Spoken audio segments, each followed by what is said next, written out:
ایک روز میں کھانا بنا رہی تھی کہ دستک ہوئی۔ دروازہ کھولا تو میرے شوہر حمید سامنے کھڑے تھے، ساتھ ایک شخص اور بھی تھا۔ مجھے دیکھ کر وہ دروازے کی اوٹ میں ہو گیا۔ تبھی میرے شوہر بولے، آج دفتر سے جلدی آنا ہو گیا، اچانک مہمان آ گیا، کیا کھانا تیار ہے؟ جی تیار ہے، تقریباً یہ کہہ کر میں باورچی خانے کی طرف چلی گئی اور حمید دوست کو لے کر بیٹھک میں جا بیٹھے۔ انہوں نے کھانا کھا کر مہمان کو بیٹھک میں پڑی چارپائی پر آرام کرنے کو کہا اور مجھے اس دوست کے بارے میں بتایا کہ فیروز میرے بچپن کا دوست ہے، آج کل برے حالات کا شکار ہے تو میرے پاس آ گیا ہے۔ یہاں نہ تو اس کے پاس رہنے کا ٹھکانہ ہے نہ ہی روزگار، میں پریشان ہوں کہ اس کو کہاں ٹھہراؤں۔ بیٹھک میں ٹھہرا لیجئے، میں نے شوہر کو پریشان دیکھ کے کہا۔ وہ بھی ایک طرح سے رضامندی لینا چاہ رہے تھے کیونکہ مہمان کے کھانے کا انتظام تو مجھے ہی کرنا تھا۔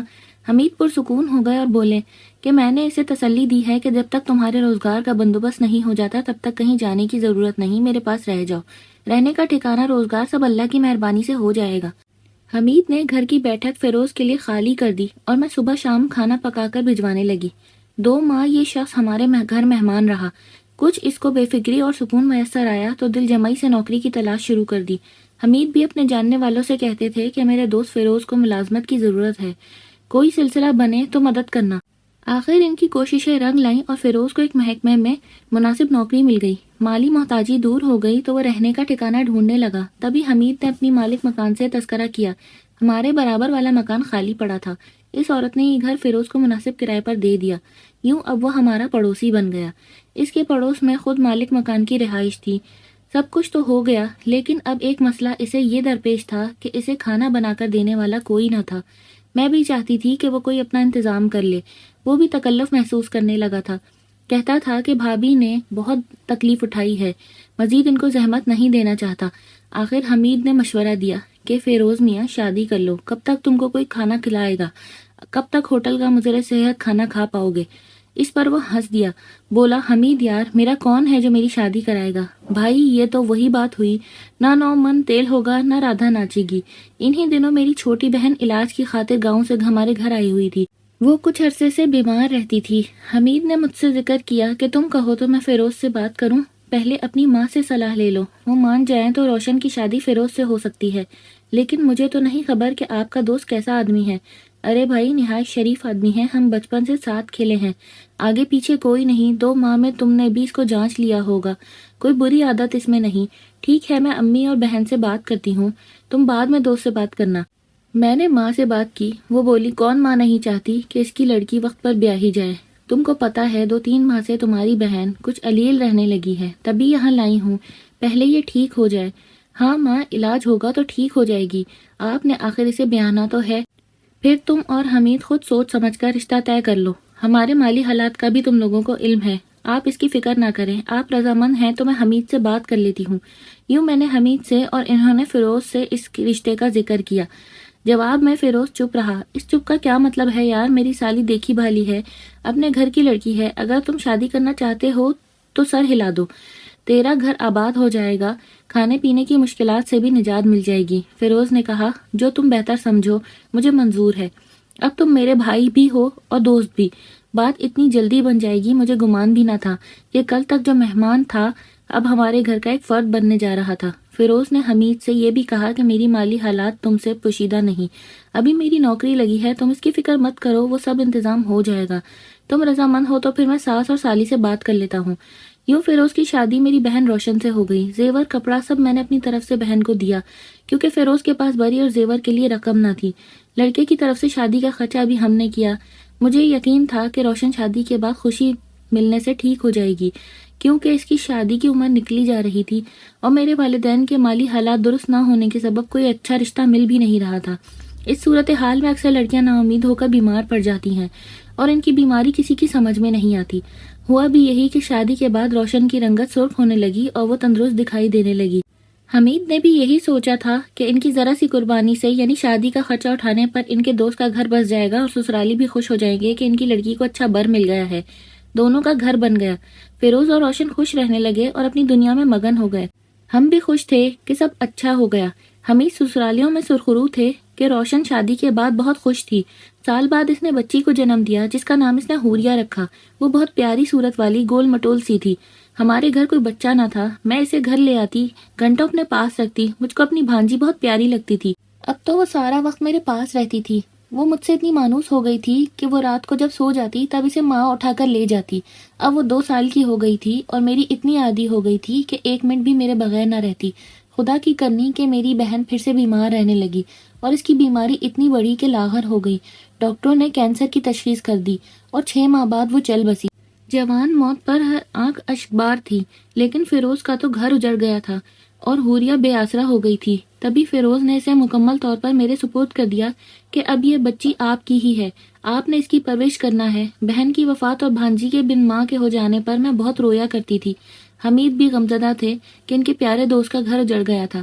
اس عرصے میں یہ کسی کو پتہ نہ چلا کہ ہم آپس میں رشتہ دار ہیں یا غیر۔ روشن نے اپنی وفات سے 2 دن قبل فیروز سے وعدہ لیا تھا کہ میری بچی کو باجی کو دے دینا اور خود جہاں مرضی ہو شادی کر لینا۔ سال بعد میں نے اور حمید نے فیروز کو مشورہ دیا کہ دوبارہ شادی کر لے، بچی تو ہمارے پاس ہے، مگر اس نے انکار کر دیا۔ اس کا کہنا تھا کہ اب میں اور شادی نہیں کروں گا، بس ایسے ہی زندگی گزار لوں گا۔ کچھ عرصے بعد پتہ چلا کہ وہ گھر کی مالکن سروری بیگم کے گھر بھی آتا جاتا ہے۔ اس کا شوہر سعودی عرب کمانے گیا ہوا تھا، وہ گھر میں بچوں کے ساتھ اکیلی رہتی تھی۔ ہم نے ان دونوں کے بارے میں چمگوئیاں سنی تو حمید نے فیروز سے پوچھا۔ وہ برہم ہو گیا، کہنے لگا ایسی کوئی بات نہیں، لوگ تو یوں ہی بات کا بتنگڑ بنا لیتے ہیں۔ اس بیچاری کا مت پردیس میں ہے، اس کو باہر کے کام کروانے ہوتے ہیں تو مجھے کہلوا بھیجتی ہے، میں کر دیتا ہوں، بس اتنی سی بات ہے جس پر لوگ ہمیں بدنام کر رہے ہیں۔ حمید یہ سن کر خاموش ہو گئے، حالانکہ لوگوں نے یہ تک کہا تھا کہ سروری بیگم رات کو بھی فیروز کے گھر آتی جاتی ہیں۔ محلے اور پاس پڑوس کے لوگوں نے دیکھا تھا۔ تبھی سردیاں آئیں۔ فیروز نے مجھ سے کہا کہ باجی میری رضائی دھلوا کر بھروا دیں، مجھے رات کو سردی محسوس ہونے لگی ہے۔ میں نے کہا بھیا مکان اور پیٹی کی چابیاں دے جانا، میں جا کر رضائی نکال لوں گی۔ اس نے مجھے چابیاں دے دیں، میں اسی روز گئی اور بستروں والی پیٹی میں سے رضائی نکالنے لگی۔ جو ہی میں نے رضائی باہر نکالی، اس کے اندر سے کئی خط بھی نکل آئے اور فرش پر گر پڑے۔ یہ دیکھ کر میں گھبرا گئی۔ یہ سروری بیگم کے محبت نامے تھے جو فیروز کے نام تھے، ایک شادی شدہ عورت اور 2 بچوں کی ماں، جس کا خاوند اس کو سکھ پہنچانے کی خاطر پردیس میں تھا۔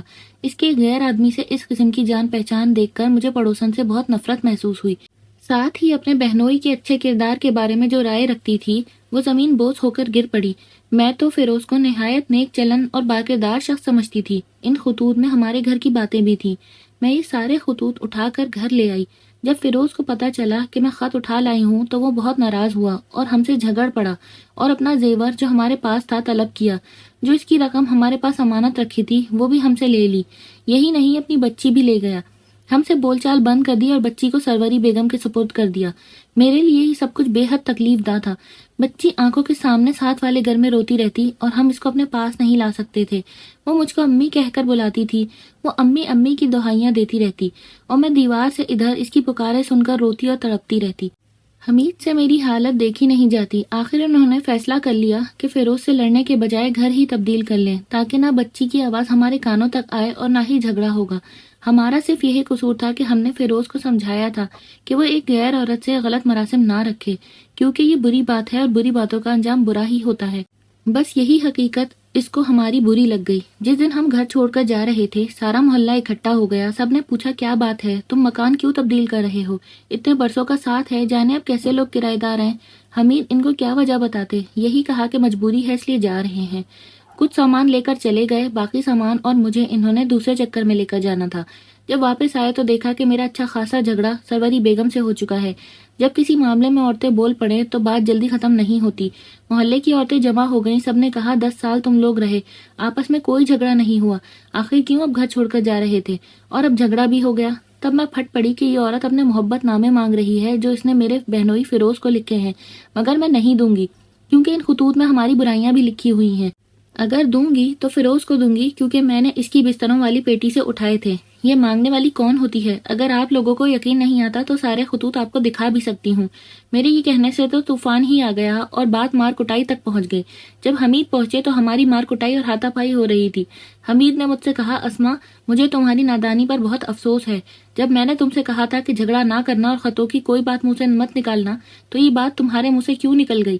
اصل میں مجھے تو اپنی بھانجی سے جدائی کا بے حد غم تھا جو اس عورت کے قبضے میں تھی، جبکہ یہ اس کی کچھ بھی نہیں لگتی تھی۔ وہ بچی کو میرے پاس نہ آنے دیتی، بس اسی غصے کے رد عمل نے مجھے اس سے ایسی بات کہلوا دی۔ نئے مکان میں چلے گئے مگر یہاں آ کر قطعی خوش نہ تھی، بے حد اداس اور بجھی بجھی رہنے لگی۔ حوریہ کی جدائی اور بہن کی وفات نے مجھ پر برا اثر ڈالا تھا۔ میں اپنی مرحومہ بہن کی نشانی سے بہت محبت کرتی تھی۔ چند ماہ تو اس غم میں گھلتی رہی، پھر آخر ضبط نہ کر سکی، تبھی ایک روز اپنے پرانے محلے چلی گئی۔ جو ہی رکشہ پرانے گھر کے قریب رکا، حوریہ جو باہر کھڑی تھی اس نے مجھ کو پہچان لیا۔ امی کہتی دوڑتی ہوئی آ کر رکشے میں چڑھ کر بیٹھ گئی۔ اس کی والہانہ محبت سے بے قابو ہو کر مجھے جانے کیا سوجی کہ دل پر قابو نہ رہا، میں آنن فانن اسی رکشے میں اسے اپنے گھر لے آئی۔ جب حمید گھر لوٹے تو یہ واقعہ ہو چکا تھا۔ انہوں نے مجھے برا بھلا کہا اور بولے کہ تم نے کیا حرکت کی ہے، اب تمہارا بہنوئی ہم پر اپنی بیٹی کے اغوا کا کیس داخل کر دے گا۔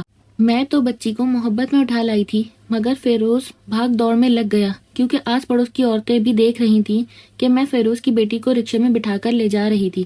بس میرے بہنوئی نے ہم پر بچی کے اغوا کا کیس درج کرا دیا تھا۔ تبھی حمید بھاگے ہوئے اس کے پاس گئے کہ ایسا نہ کرو، میری بیوی محبت سے مجبور ہو کر بھانجی کو ذرا دیر کے لیے لے آئی تھی، میں خود اسے ابھی واپس پہنچانے آ رہا تھا، تم پریشان نہ ہو اور نہ بات تھانے تک لے کر جاؤ۔ مگر وہ بضد تھا کہ تھانے چلو بات وہیں ہوگی۔ بڑی مشکل سے حمید نے اس کو باز رکھا کہ آئندہ ایسا نہ ہوگا، کل صبح ہی تمہاری بچی کو تمہارے حوالے کر دیں گے۔ اس نے کہا ٹھیک ہے، تم بچی کو 1-2 دن رکھ لو تاکہ میں کیس ختم کروا دوں۔ 2 دن گزرے تھے۔ دوپہر کے بعد جب حمید دفتر سے آئے ہی تھے کہ دروازے پر دستک ہوئی۔ انہوں نے دروازہ کھولا اور دیکھا کہ فیروز بہت گھبرایا ہوا کھڑا ہے، تن پر لباس بھی موزوں نہیں ہے، نہ پاؤں میں چپل ہے۔ حمید اس کی حالت پر حیران رہ گئے، پوچھا کیا ہوا، خیریت تو ہے؟ خیریت نہیں ہے، فیروز نے جواب دیا، تم ٹھیک کہتے تھے کہ برے کام کا انجام برا ہوتا ہے، میں پھنس گیا ہوں، مجھے اب صرف تم ہی بچا سکتے ہو۔ حمید اس کو اندر لے آئے، پانی پلایا، اپنے کپڑے دیے اور تسلی بھی کہ جو کچھ ہوا اس سے قطع نظر میں تمہاری ہر طرح مدد کروں گا، بتاؤ تو صحیح بات کیا ہے۔ فیروز نے بتایا کہ آج دوپہر میں سروری کے ساتھ اپنے گھر میں موجود تھا کہ اچانک بغیر اطلاع اس کا شوہر گھر میں آ گیا۔ میں نے دروازے کی کنڈی صحیح طرح نہیں لگائی تھی، وہ صحن سے ہوتا ہوا کمرے میں ہمارے سروں پر آ پہنچا۔ ہم تو بے خوف بیٹھے تھے کہ اس کا شوہر باہر ملک میں ہوتا تھا، اب یہ اچانک آفت نازل ہوئی تو ہمارے دماغ سن رہ گئے۔ دراصل وہ بغیر اطلاع کے آ گیا۔ گھر پہنچا تو اس کے بچوں نے بتایا کہ ماں ساتھ والے مکان میں انکل فیروز سے ملنے گئی ہے۔ بچوں کو خبر تھی کہ وہ اکثر دوپہر میں میرے گھر آ جاتی تھی اور ان سے کہتی تھی کہ گھر کا دھیان رکھنا، باہر مت نکلنا۔ جب اس شخص نے اپنی بیوی کو میرے بہت قریب دیکھا تو چراغ پا ہو گیا۔ میں تو وہاں سے کسی طرح بچ نکلنے میں کامیاب ہو گیا، لیکن اس نے پتہ نہیں اپنی بیوی کو کتنا مارا کہ محلے والے اکٹھا ہو گئے تھے۔ میں تو اس جگہ جانے سے ڈرتا ہوں۔ میرے مکان کا دروازہ کھلا پڑا ہے، وہاں سب سامان، زیورات، نقدی، سوٹ کیسوں میں موجود ہے۔ تم ہی کسی طرح اس محلے میں جا کر پتہ کرو کہ کیا ہوا ہے۔ میں تو وہاں نہیں جا سکتا، لوگ مجھے ماریں گے، محلے بھر میں رسوائی بھی ہوگی۔ حمید نے اس وقت موٹر سائیکل نکالی اور پرانے محلے چلے گئے۔ وہاں جا کر صورتحال دیکھی، فیروز کے مکان کی کنڈی بجائی، وہاں کوئی ہوتا تو کھولتا۔ اتنے میں محلے کے 3-4 آدمی اکٹھے ہو گئے، شاید وہ طاق میں تھے کہ کوئی آئے تو اس سے 2 ہاتھ کریں۔ حمید نے ان سے کہا، آپ کو پتا ہے کہ فیروز کا مجھ سے جھگڑا ہو گیا تھا، اسی وجہ سے میں گھر چھوڑ کر چلا گیا تھا۔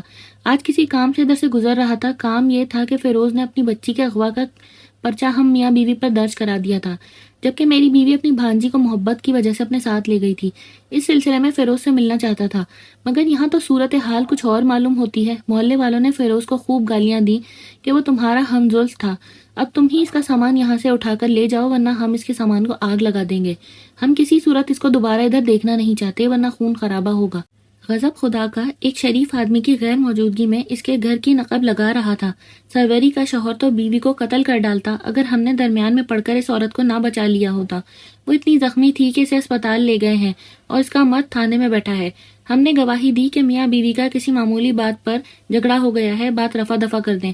ہم نے فیروز کا نام نہیں آنے دیا ورنہ ہمارا محلے دار جو بیچارہ اتنے عرصے بعد دیار غیر سے بچوں کے لیے خوشیاں کما کر لایا تھا، اس کے بچے باپ کی شفقت سے محروم ہو جاتے۔ آپ اس وقت اس کا مکان خالی کر دیں اور سامان لے جائیں۔ پولیس کے چکر میں پڑ گئے تو یہاں اور مصیبت کھڑی ہو جائے گی۔ حمید نے ہی فیروز کو یہ مکان کرائے پر دلوایا تھا۔ وہ سب جانتے تھے کہ یہ دونوں ہمظلم ہیں۔ وہ میرے شوہر پر بھروسہ کرتے تھے، ان کی عزت کرتے تھے۔ ہم بہت عرصے یہاں رہ چکے تھے۔ حمید کی ساکھ اچھی تھی تو محلے والوں نے ان پر اعتماد کیا تھا۔ میرے شوہر نے ان لوگوں سے وعدہ کیا کہ یہ کام ہو جائے گا، فکر نہ کریں۔ فی الحال میں سامان لے کر اپنے گھر امانتاً رکھ لیتا ہوں اور فیروز بھی اب ادھر نہیں آئے گا۔ اچھا ہوا آپ لوگوں نے پولیس میں ایسا بیان نہ دے کر ہماری عزت رکھ لی، ورنہ تو سچ ہے کہ گیہوں کے ساتھ گھن بھی پس جاتا ہے۔ اس طرح کچھ معزز محلے داروں کی موجودگی میں حمید نے فیروز کا سامان اٹھایا اور رسید بھی لکھ کر دی تاکہ معاملہ رفع دفع ہو جائے۔ اس کے بعد وہ بھی اس محلے میں نہیں گئے اور فیروز نے تو خود کو کافی عرصہ روپوش ہی رکھا۔ خبر نہیں سروری کو اس کے شوہر نے معاف کر دیا یا طلاق تھما دی، لیکن اس واقعے سے فیروز کے مزاج تو ٹھکانے آ ہی گئے۔ اس نے برائی سے توبہ کر لی اور اپنی بیٹی کو ہمارے سپرد کر دیا۔ مجھ سے کہا کہ باجی حوریہ کو تو آپ ہی رکھو، اسے اپنی بیٹی ہی سمجھو۔ تب میں نے بھی سکھ کا سانس لیا اور اپنی مرحوم بہن کی بیٹی کو ہمیشہ گلے سے لگا کر رکھا۔ تو کیسی لگی آپ کو یہ کہانی؟ اگر پسند آئی ہو تو اس کو لائک کر دیجیے گا اور چینل کو سبسکرائب کر لیجیے گا۔